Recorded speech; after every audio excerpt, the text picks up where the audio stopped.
10-4, Forkers. Call sign Sea Monkey here. It's an overcast autumn day, and the boys are planning how they're going to try to save the town. An attack is imminent at the movie night tonight, so, well, they're scheming. I hope they can figure it out. I've got a doctor's appointment on Tuesday.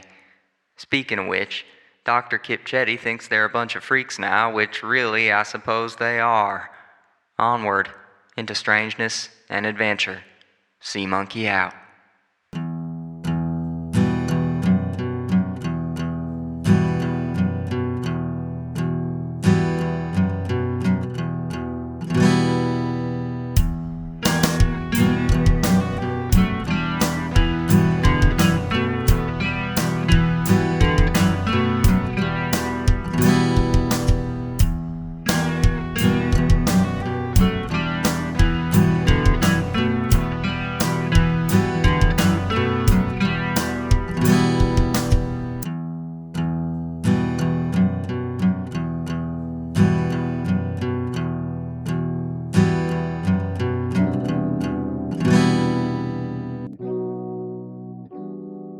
I walk back to the group and I'm just like, well, it told us what we already know.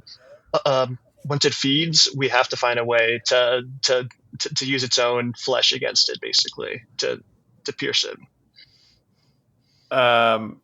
Mikey, what was the thing the old man said to you again? Well, you mean the janitor? Yeah, sorry. He wasn't that old. I mean, he's had some powerful experiences, so I guess he's maybe spiritually old. When you say he wasn't that old, a slightly, you could swear, Mystic Mikey, that when you turn around, this woman is like slightly glowing pink. And she's like wearing these like baggy jeans and kind of like a rumpled blouse, and has like kind of long unkept hair, but is wearing these like very thick glasses, and through the glasses her eyes are like bright blue, like the brightest blue you've ever seen. And she's like, she hears you say like he wasn't really that old, and she kind of goes up to you and goes, I mean, what really is age anyway? It's just a number. Who are you? I'm Magic Marlene. Magic Marlene? Wow. Who are you? Mikey is not glowing green, but he is glowing. He's blushing very hard. Well, my name's Michael. Michael Wazowski. Oh, well, it's very nice to meet you, Michael Wazowski. And I'm gonna ponder more about how this age is just a number thing. And she says, you've given me a lot to think about. And she kind of smiles and just starts walking down the lane. Wait, you seem cool. Can I call you sometime? She kind of like, she turns around and kind of like chuckles, haha, and like keeps walking. And anyway, continue. Mikey turns back to the fellas and is just, he's like drooling. I'm like drooling a little bit. Like, wake up, Mikey. Sorry, guys. Anyway, what was I saying? Yeah, the janitor, I mean, I wouldn't say he's that old. He's had some fascinating What did he say? He said something about a green glass door. And he said it, summer camp game or something like that. But I don't know. I just stayed in my house the whole time, so I don't really know anything about that. But I don't know. The kids told me one of the numbers was 0. So maybe those two together. I don't know. Some kind of clue. I'm pretty sure. Correct me if I'm wrong, but when I was a kid, green glass door was a situation. Green got 2 E's.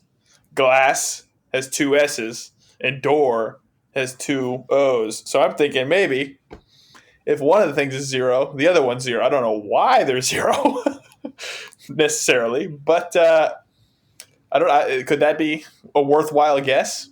We got 2, so I don't see why not. I mean, it'll take us just a second to get down there and try it out. So I don't know. I think it's worth a shot. Whatever. I'll burn a guess.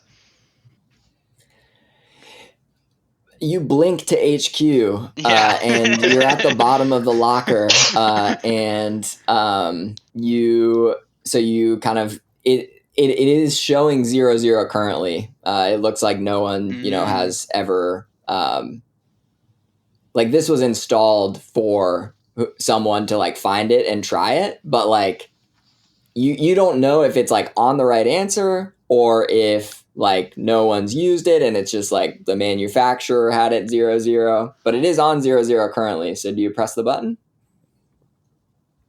I think we should press the button. Let's press it. Okay, you press it, and you hear a click, and nothing happens. It doesn't open. Damn. It's just the click of the button. Rats. Well, shit. That sucks.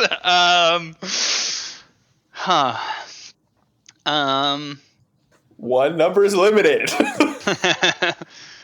Well, I don't know where to go from here.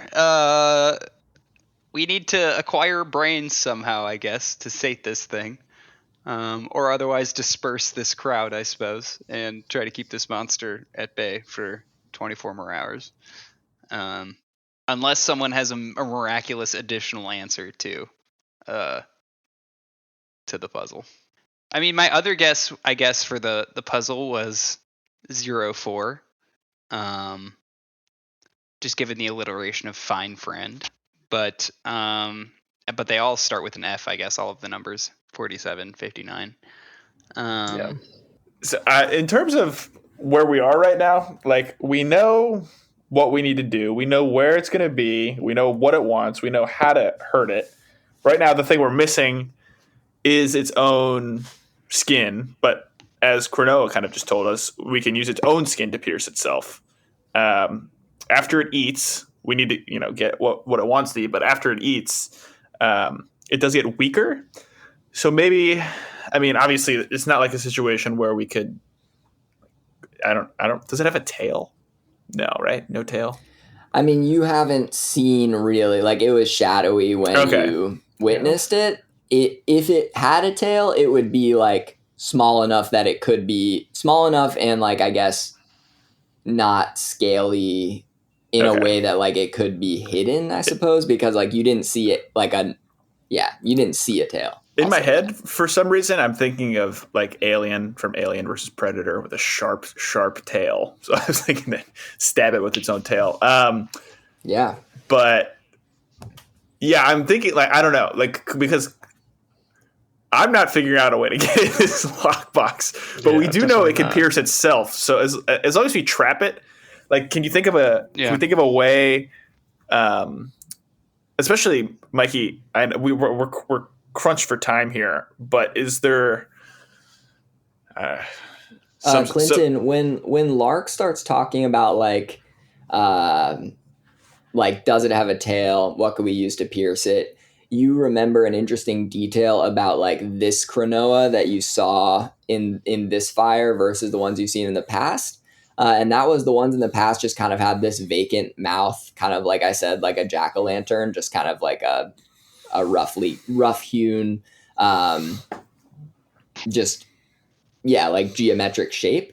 But this Cronoa had like teeth, kind of like the monster had, as far as like it was cut out. So you remember that, and it kind of flashes through your mind, and you think maybe Cronoa was trying to tell you something new, some new information as far as what you could use to pierce it. Yeah, it's maybe, like teeth or nails, right? Yeah. Yeah. Like, does the HQ have like specimens? Like I guess it does have to be its own, like its own species, or like from this actual beast. Like we have to capture it, then cut something off it and pierce it. Because like thinking about the teeth makes me think like, oh, do we have a specimen that we could forge into some type of a weapon to try to pierce it from its own kind after we trap him? You gather that that's like what Paige is trying to lead you toward with this like carcass, is that like you need a creature from this creature, wherever it has come from. You don't need necessarily itself. But the other specimens, Lark and Clinton, you realize that Mystic Mikey was just kind of like trying to add some aura to the HQ and was just like putting shit in jars. Like they're not really from, I mean, as far as you know, they're not real in air quotes. So maybe there's a way. I'm thinking when it eats the brain, if we can figure out a way to get 2 brains in there, eats one of the brains, or it doesn't matter. We have a brain. We put some like rock inside the brain. Eats the brain when it's strong because it hasn't eaten yet. So it eats the first brain, no problem. It doesn't matter. It chews through bones, whatever. The second brain also has a rock in it or something hard. It chews on the second brain when it's weaker. Tooth breaks off, swallows its tooth, chokes, dies. Wow. That way we don't have to get our hands dirty. I don't know if this is exactly how it's going to work, but like obviously you could break off a tooth and stab it, but that opens yourself up to kind of, a hard move or some sort of danger. But if you can get it to kill itself, Definitely the most dangerous way to kill it would be trying to actively get stuff off of it and then kill it with what you got off of it in the battle. But that might be what you're led toward if you can't solve the riddle and you did want to use the flesh. But you know that like it's kind of like you can kill it even without that. It'll just be like easier if you do have it, right? So as long as it is sated or you pierce it with the thing, it should work. You don't need both, as far as you understand, but both will make it the easiest possible. I'm wondering if I could burn my man with the plan charge to somehow make one of these specimens actually a scary monster from the beyond. Will you read the text of Man with the Plan? Yeah. At the beginning of each mystery roll plus sharp, I have a hold one. Spend the hold where to be where you need to be, prepared and ready. On a miss, the keeper holds one that they can spend to have you be in the worst place, unprepared and ready. Yeah, so you can be where you need to be, prepared and ready. Okay. That's like a pretty impactful roll. So I'm going to say like this can take a number of different outcomes based on like what you wanted. So I'm going to give you kind of a choice here and just like lay out 2 options, and you can tell me if you want a third option, because this is kind of abstract and we're just imagining it here. But I'm imagining that you can either know the answer to this riddle. Like we'll say you can like the right place might be like you corner Jim on his way out of the AV club meeting with your friends, and like you get the rest of the riddle out of him, which like is definitely doable. And then you can access the carcass. Or I'm going to say like we can figure out a way for you to get another brain. So that would bring your brain count up to 2. And that would be you're in, the morgue or whatever. Or maybe another, idea I had, which would actually lend kind of a Coen Brothers-esque, like super fucked up angle to this podcast, which is you do know of one fresh dead body, which is Lark's mom, who was just buried, who probably would be happy to donate her brain to the cause. So there are a number of things you can do. I'm not sure if you want to go down the digging up page path, but I will give you a brain, or I'll give you the answer to this combo. Or if there's some other way you want to be in the right place and prepared, you can tell me. Maybe it's just the actual human being in me, but I really want to know the answer to this riddle. So, and I feel like one brain is probably ultimately going to be sufficient in terms of sating the monster. So I feel like we kind of need something else in the equation to actually prepare ourselves for this fight. So that's kind of where my head's going. But I'm open to what the group wants to do as well. Yeah, I do. I was thinking about that like 20 minutes ago about the possibility of Paige being a donation situation. Donor. But I think she would want that. But I irrationally and also rationally would absolutely not Yeah. entertain that. So It doesn't seem I like think it's Mark's there, pretty yeah. rational to not want to dig up your recently deceased mother. yeah, but it's kind of like I'm too far out of school at this point, but what is the philosophy where it's like it's math almost, where you're doing an equation like to save this many number of lives, digging up one dead person, whatever. Like the trolley problem? No, I can't remember what the term is, but yeah, similar to that. Yeah. But yeah, I'm against the paid situation. All I remember from college is Tragedy of the Commons.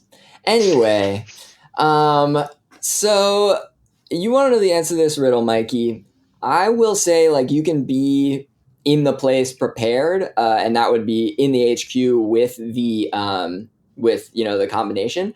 But what I want to do now is I want to kind of retcon or role play how you think it is you got the combination, which I assume it would be from the AV Club kids because they were all looking at you with like those snooty glances. Or if you want, we could do like a little Mystic Mikey has some spooky in him and kind of like no, you know what? Actually, here's what happens. So, Mystic Mikey, you have a ham radio set up in the Helmswig HQ Yep. because you have ham radios everywhere that all the circles that you move in, and you hear or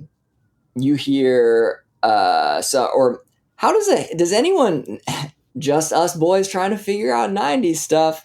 Does anyone know like how you have to like be on the ham radio to like get transmissions? I don't think it's like a beeper. Like you're not like an incoming call. I Anyway. believe it's basically a very big walkie-talkie as far as I understand it. Yeah. Okay, so let's say Mystic Mikey is like stressed out about the riddle. You just like had a moment where you thought you were gonna get through, you heard the click and nothing happened. And Mystic Mikey's happy place is ham radio, chatting with the network. So Mystic Mikey goes over and just tries to zen out on the ham radio. You hear him like, Mystic Mikey, what's kind of some of the chatter that you like to do to start off your ham radio sessions? I think I ham it up a little bit, no pun intended. So I'm gonna say like, new transmission from the beyond. Alert. New transmission from the beyond. Alien abducts gerbil? Anyone interested? Give me a ring back for the full story. Niner, Sea Monkey here, picking you up loud and clear. This is Mystic Mikey, on the other side. What are you up to tonight? Just sitting by the upper crab like usual. Trying to chat about something, Mikey. Why you on at this hour? I got this conundrum, this riddle in my mind that I just can't solve, and just putting out a call for help from anyone, literally anyone who will listen. Well, that's me right now. How about you give it a go, Mike? Try me. All right, maybe you've heard something like this before. There are 4 loons in the kitchen, 47 on the highway, and 59 where they're supposed to be out on the goddamn pond. You know this one? What? What are you talking about? What? You finished my sentence for me. For me, man, bro. Okay. What number of loons are there really, my fine friend? Huh, that's interesting. That's an interesting one. Well, I don't know. I'll be goddamned, but all I can think of is to... Well, first I would add up the numbers. Is that possible? Yeah, I already did that. It's 110 is the sum. Okay, and does that work? There's only 2... I guess... Hey, I hop off the radio for a sec. Does the dial go up to 10? No. No, 0 to 9.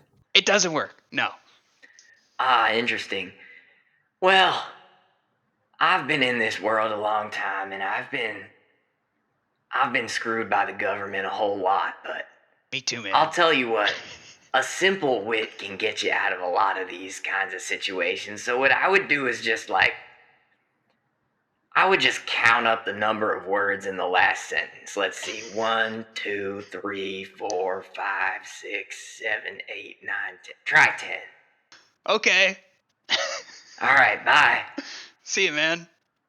Enjoy the upper crab. Guys, fuck it. Let's try 10. Sorry, I moved my mic away. Guys, fuck it. Let's try 10. You're sure about this? No.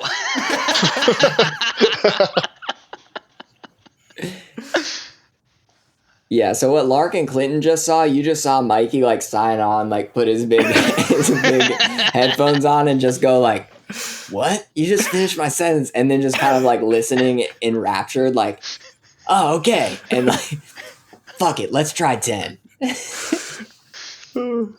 But I'm assuming that I have at this point burned my man with the plan charge, and I'm yes. That was it. Okay. I think we should try 10. It's the only chance we got. You hear All Sea right. Monkey's voice echoing in your head. It's your favorite number's favorite number. Don't overthink it. And Mikey, you press the button, and the hatch opens up. Inside, you find you pull out the skeletal remains of what could only be described as a bipedal lizard, 3 feet in length, with the head of like a prehistoric sea creature. So it's kind of avian, kind of reptilian, but you can tell it has like a long, pointed jaw, almost like what you would imagine like a baby crocodile might look like. But instead of having that kind of rounded end of the jaw and end of the mouth that a crocodile would, it's like very pointy toward the end of the jaw. Yeah, that's what you find. It's a pretty diminutive creature, but it looks like it stood on 2 legs at one point and was kind of like a little goblin looking thing with a pointy head. That's it? That's the only thing in there is these preserved remains? That's it. Yeah, it's just a skeleton. Any teeth in that mouth? Yeah. I'm going to extract some teeth. Are there any claws? Yeah, I mean, it's like, so it's not claws per se. It's kind of like, there's like, the teeth and claws are pretty small, though, I'll be clear. Like, the pointiest, most, like, weapon-like thing is that kind of pointy jaw that I described. Got it. Okay. But you can make this into anything. Like, all that needs to happen as far as, like, what you read is, like, some of this needs to kind of pierce through Got it. the creature. So whether that's like, trying to fashion some kind of like blunderbuss and you're like shooting some of the bones through, or if there's like a spear that you want to make or something, like something needs to happen where the flesh needs to be pierced. Okay. I'm thinking it makes a lot of sense to not put all our eggs in one basket. So like one of us can have the jaw to stab, someone can have teeth in like a saw situation, and then like giant like blunderbuss with the rest of the bones or something. Each of us has some sort of weapon as opposed to a single weapon, maybe. Yeah, and I can craft weapons at my haven. That's an ability of mine. So, yeah, I think that sounds like a good plan. We could take sort of these raw materials and try to craft them into usable weapons. Yeah, that sounds good. Cool. So you have this skeleton. We'll say at this point, a lot has happened. It's probably about, a little after 4. Sun's probably going to set in like an hour and a half. So you have a little bit of time to like plan, maybe craft these weapons if you can. But yeah, that's kind of the situation. Cool. I mean, I guess we could also like trap the brain that we have maybe with something sharp to kind of get a twofer going. But yeah, I'm down to craft some weapons because that sounds kind of fun. If they're There, we should Yeah, a do little that. crafting. yeah. Cool. I think Mystic Mikey should do the crafting. Lark and Clinton can have input, but it's also the sort of thing where if Lark and Clinton want to use their last hour or so plus to like do other things, you can feel free. Yeah, I guess my thought is that we still don't really have a plan to trap the monster. I mean, I guess we're just counting on it eating the brain, and then it's going to slow down enough for us to get it. But like, what's our plan? Yeah, I don't know. That is a good point. Yeah. I think thinking back to the ranger station, they might have tools there that we can use to slow down the monster. Like I said earlier, like a bear trap. I do think that would be something that would. I mean, it's not going to kill it, but it will slow it down. And yeah, I don't know, and not like a false table, but something like where the trap isn't obvious, grabs the brain and then, I don't know, falls in, not a hole, but I don't know. Sorry. No, I mean, like, this is an interesting discussion too, because you have to figure out a way, if you are going to use the brain to kind of tantalize it to a particular spot, you're going to have to get it to like prioritize that over, the living brains that will be all around it or all around in, underneath this whale's watching this movie, presumably. I just had an idea. Possibly, I'm thinking it's like a 2 brains are better than 1 situation. So maybe someone has a big hat. So it's 2 brains in really close proximity to each other, which makes it seem like a bigger brain. So maybe I could be bait, or there could be a bait situation. I don't know. I'm thinking 2 brains really close to each other is more appealing than 1 brain here and there. It's a bigger meal. You can definitely try. I mean, I am worried about you getting bit in half. I trust you. You got some good weapons. Okay. I wonder, Clinton and Mikey, like, just from a interpersonal perspective, like, how do you feel? Kind of looking at Lark, you were in the circle, and Clinton, you overheard when Dr. Kipchetti like asked him if he was all right, if he needed like some counseling. But like, you've seen this individual go from like the most skeptical person in the world one day to like now saying that he wants to wear like a brain hat so that a monster will come and try to like bite him in half. And like, even though you, Clinton and Mikey, like, are used to kind of some of the weirder stuff in town, I wonder if anything, and it's possible some of the character development that you're doing is like, no, like, we just go along with it, which I imagine might be Mikey's answer. But Clinton in particular, like, is there anything, like, are you worried about Lark? Are you like somewhat, I'm just wondering if either of you registers like kind of Lark, the change in Lark. Yeah, I mean, I would say, Lark, that's way over the top, man. That's a crazy idea. Like, you saw that monster rip that man and rip that child in half. It'll do the same thing to you.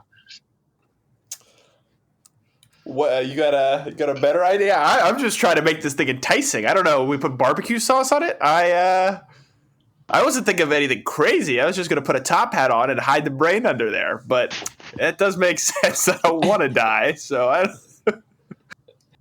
think we try the bear trap route, Lark. I think take a step back on this one. I've seen too many good monster hunters on my day go down.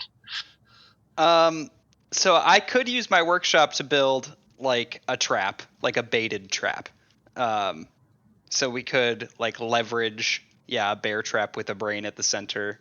I could even probably take some of the teeth from the monster and use them as like, sharp points on that trap. I guess the only issue is that there's no way to like guarantee, I guess, that the monster is going to actually activate the trap, but that might work. Yeah, I'll say, Mikey, like, we can decide, and you can decide with the other 2 characters what kind and how many weapons you want to fashion. Yeah. I will say, like, the more you try to make in this short period of time, the like, harder it's going to be to make them.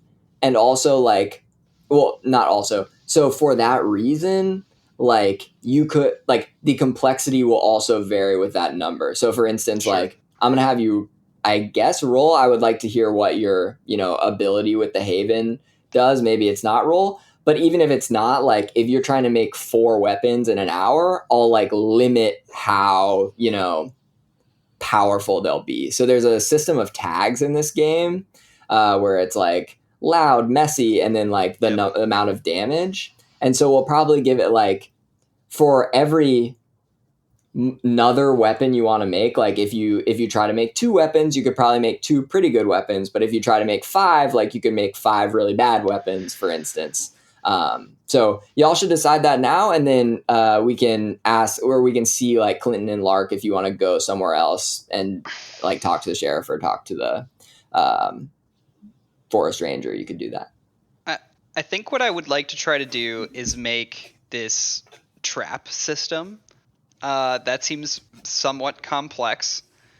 And I could also so we have this jaw, this like pointed jaw. I could probably like cut that in half pretty easily and just give you guys both like a half. Can we sharpen it? Like sharpen it into like a stake? Yeah, is that possible maybe with a something bone, like do we that. think? Yeah. And I mean, that might be the extent of it. I guess maybe I could like take some additional teeth and like use them as like ballast in like my flamethrower or something like that. But that seems like it's kind of breaching the point of the point of reasonability. But I don't know, Johnny. Yeah, what do you think? I mean, like I'm gonna say you have like basic enough raw materials as well, so you wouldn't even just have to sharpen the bones you have. You could like mount them on a stake and like make Sure. a spear, for instance, and that would be like pretty rudimentary. You could like we've established that Mystic Mikey is kind of a whiz kid, so you could even try to make like a gun, but that would be like all your time would be like trying to make this really complex weapon that might not even work. So I'm leaving it up to you, like kind of the strategy, but it sounds like you wanted to make the trap and then like 2 simple spears. I think so. Jack, what were you gonna say?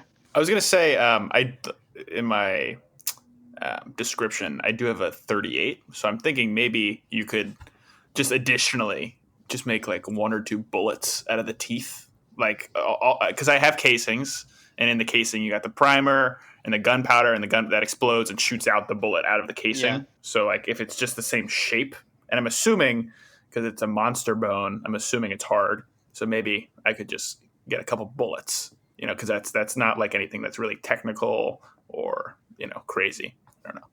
Yeah, I mean, I like the tension of having a single bullet. So let's say Mikey goes for 1 spear, 1 trap, and a single bullet. Does that sound good? Yeah. Okay, sweet. So we've got those things. Wow, Mikey, is there like text around the Haven making the like weapons, or is it just kind of like you have a weapons shop? So armory versus workshop. Armory and workshop are technically 2 different things. So I'll go with armory first.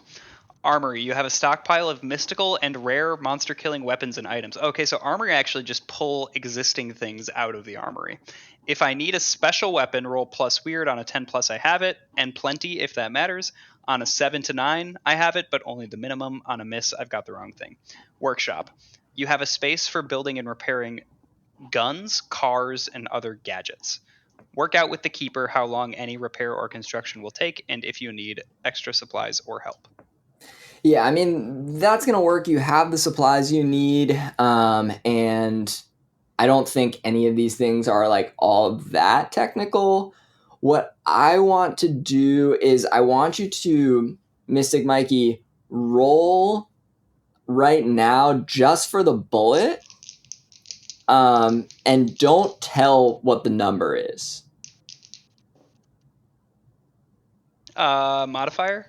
Yeah, add it would be like sharp probably because you're using your brains. Okay, so just write that number down and we'll have it be a big dramatic reveal. Got it. To see if the bullet works later on. Okay. Lark, what do you want to do with your last like hour, 45 minutes?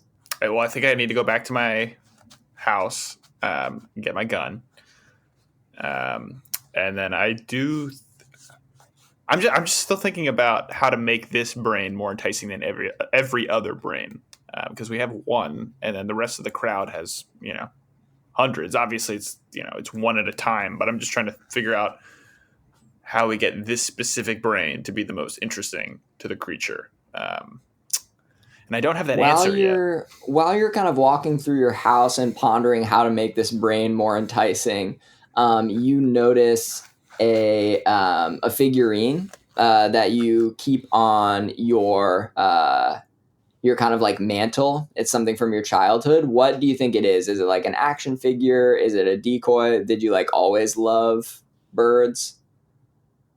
I did say that there were decoys on the mantle, so I could it just be a decoy? Does that make sense? Yeah. Well, let's say this is the first wooden bird in your collection, and it's one that your mom bought you. What kind of bird is it? Is it a loon? Is it like the Washington State bird, which is Tyler? Do you know? You're from Seattle. It is Goldfinch. American goldfinch. Yeah, let's say that. Yeah, that works. Okay, so you walk by kind of this little wooden sculpture, this small golden bird with black trim, and it was hand carved by one of your mom's friends. And you remember when you were just 5 years old, you had expressed an interest in birds. You like went out on a walk with your mom and talked about how one day you were going to know all the names of all the birds, and that was going to be your career. And you kept saying, I'm going to be a bird man when I grow up. And you remember her laughing and kind of her light and jovial way. And then the next day she gave you this hand-carved bird that you've cherished ever since. And that was one of like the closest moments you remember with your mom. And you walk by this goldfinch as you're thinking about how to make a brain more enticing. And what's kind of going through your head as you realize kind of the topsy-turvy journey that your mom has kind of put you on throughout your life?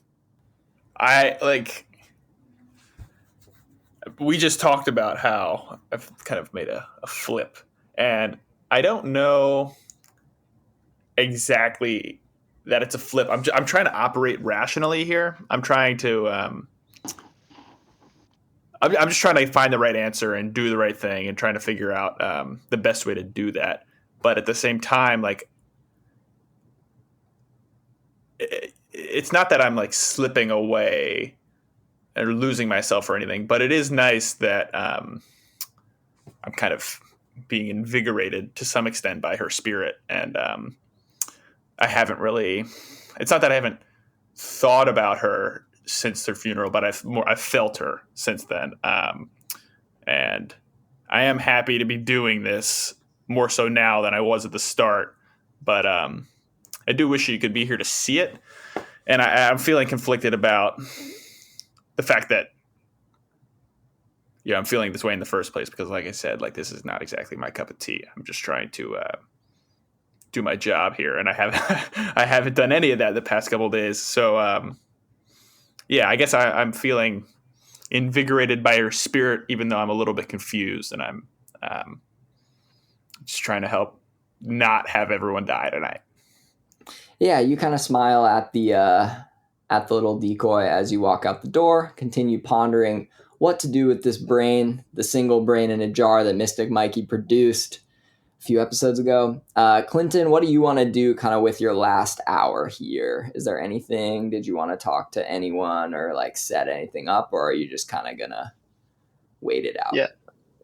I think my main concern still is that there are going to be like a ton of innocent people. Like I'm traumatized by my family disappearing, obviously. And like, I'm very worried about, I don't know, just like setting up this whole trap with the whole town right there, basically, and kind of like the carnage that could come from that.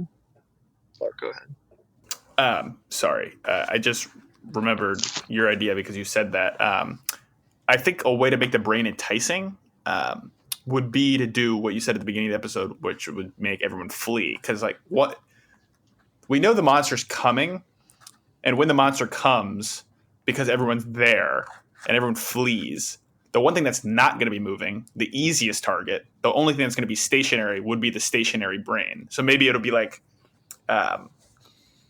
low hanging fruit, and maybe it'll be most interested in that because it's not moving, because it's so easy to grab. So maybe it would make sense for you to make a scene or, do something. Yeah, my like thought that. was kind of like trying to use my kind of like people think I'm super odd and creepy. I've accosted a intern today and kicked sand on a child's fire. So I was thinking like, what if I like look up, like I kind of try to go learn about the movie, I guess going to and like reading newspaper reviews of this movie and see like, oh, is there going to be some twist or some like time where I can like jump out and like kind of ruin it for everybody and like make people either like groan and run away or like free because I'm so creepy and like screaming at them, basically. Yeah, for sure. So you kind of pull out like old. I'm trying to I have think. tons Like, of newspapers in my house, I think, because I'm making yeah, fires all the time, right? So I'm kind of like going through all the art sections of all these yes. papers to be like. So this is like a 17-year-old movie. Even Okay. at this time, I believe it came out in 1980. Let me see. I need to make sure. Let's see. Yes. So it released on October 18th, 1980. Are you that much of a hoarder? I was thinking otherwise you could just have like a 80s horror films book that you look through. Or maybe let's say like maybe it belonged to your dad, who became more of a horror buff like later in life as he was actually affected by these real world tragedies. But you flip through this book, which you just kind of find in a pile back at your cabin as you're kind of taking a walk through the woods, kind of trying to prepare yourself for this encounter. And a picture catches your eye, and you realize that this is a picture actually from the movie that they're showing tonight, which is it's Motel Hell from 1980. And you quickly read the synopsis next to the picture, and you realize it's a movie about these two farmers who also like run this motel, and their whole thing is that they are trying to like harvest the people at their motel to make like sausages with. I think, let me read the synopsis here because I've read it before, but I don't want to.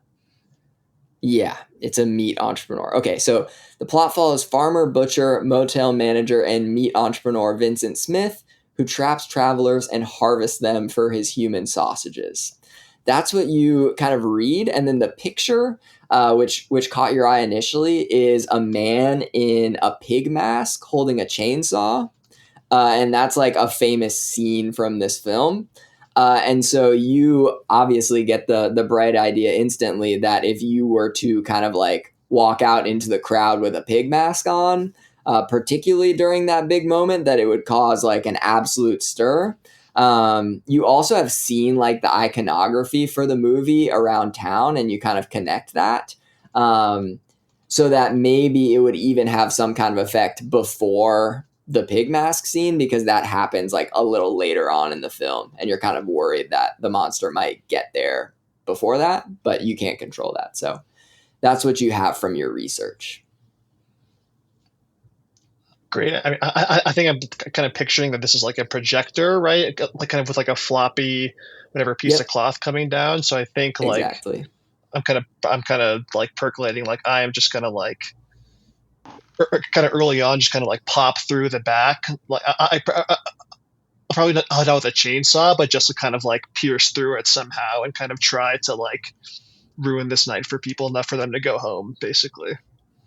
Yeah, that's interesting. And are you going to try to do the pig mask thing? Because Yeah, I don't for think sure. you own one. No, but I'm going to go. I mean, I guess I could ask Mystic Mikey to craft me one. I think I'll do that. I also love the idea, though, Clinton, of there being like a 24-hour novelty like costume shop Sure. Okay. in town. Like, it seems like the kind of weird thing that could be there. And let's see, which one of our NPCs is there? Yeah, it's run by Paige Lark's best friend, Ruth. And Ruth is a bit of a fixture in town because Ruth is, like a 95-year-old woman, has always lived alone above her novelty costume shop, and purports to not have a last name. So, name is just Ruth, and if you like try to call her like Mrs. Ruth or like try to imply that there's like multiple names going on, that's like her pet peeve. She hates that. But she's old, very frail, and like really tiny, like the smallest person in town. Like was actually back in the day when Baron von Kilsky was going around. She was one of the prime suspects simply because they had seen no one else that was that small, like 3 feet thereabouts. So you could go visit Ruth. I will. You go visit Ruth at the Novelty Costume Emporium. It's there, kind of off the main drag, definitely. Kind of in between Ona's place and the Moonfort Curling Club, nestled in the woods, a bit east of the high school. So the high school is like the northernmost point, and then a little bit east of that is the curling club, and then east of the curling club, kind of, I should say, northeast in a diagonal direction from the center of town, is Ruth's Costume Emporium, and then after that would be Ona's place across the river. So you saunter up out of your cabin into the woods and across the way to the costume shop where Ruth lives. Enough people don't Ruth doesn't have very many regular customers. So in order to kind of summon Ruth for her to open the shop, you have to holler into the holler hole, is what it's called. And the holler hole, as far as you can tell, is just like a megaphone looking thing connected to a pipe that goes up into Ruth's room. And that's what you're faced with. You're faced with kind of a locked door leading into this very small, basically prefab looking cabin type of thing with 2 stories. I'm just going to go and yell, "Open up, Ruthie." You yell into the holler hole, which leads up to the 2nd floor, and you hear your voice reverberate up there. You hear some clattering around as someone kind of like rouses and goes downstairs and opens the door, and the door opens in your face, and you see someone reaching up to grab the knob and opening it in this like completely white outfit. You got a white shawl, white pants, white shoes, and Ruth looks up at you and goes, Clinton, since when did you call me Ruthie? It's been a while. Yes, it has. I know that you don't like it. Yeah, so then why'd you say it? If I don't like it, and you knew that. I knew that'd be the only way to get you to come down. I know how worked up you get about that thing. I was napping. You know I like napping. I'm 95, for Christ's sake. I can do whatever I want. Hey, have you gained weight? Hey, don't answer that. What do you want? Big happening down at the town tonight. I got a bad feeling something bad's going to happen again. All right, you know anything when a member of the Brooks family says something bad's gonna happen, you know it's on the house. So what can I get you? Need a pig mask and as a stretch goal, fake chainsaw or real chainsaw, if you have those. You peer back into the shop, which isn't hard because you look just straight directly over her head. and you actually see it's completely like checkered black and white tiled floors, and it goes like way farther back than it looks like from the outside. Like from the outside, like I said, it looks like a pretty small prefabbed like cabin type building. In here, it looks like a massive ballroom, and you actually hear your voice like echo through the halls as you like look into it. And she's wearing these white high-heeled shoes. She says, all right, just give me a second.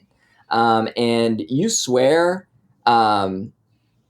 you look back, and about like a football field's length away down into the room is like a chair with a small pink blip on it, and like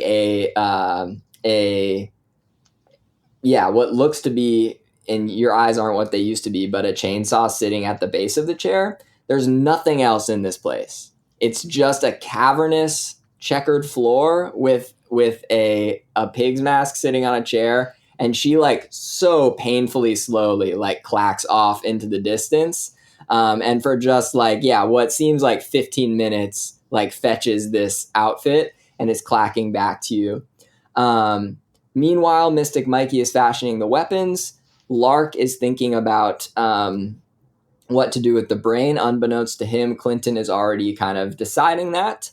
And you all meet up outside of Valentine's after Clinton has procured, or let's say Mikey and Lark meet up outside of Valentine's. Clinton, Ruth, after, like I said, 15 minutes of walking on these clacky checkered tiles, returns to the front of her shop, hands you the pig mask and the chainsaw, which you're still not sure if it is a prop or the real thing, gives you a little smile, and says, "Good hunting out there, you big, beautiful bastard." Weird America, would you give me this one thing? It's medieval, but it's as modern as something on the radio or the phone you can't put down. Weird America, I'll be seeing you around. Weird America, I'll be seeing you on the swales today.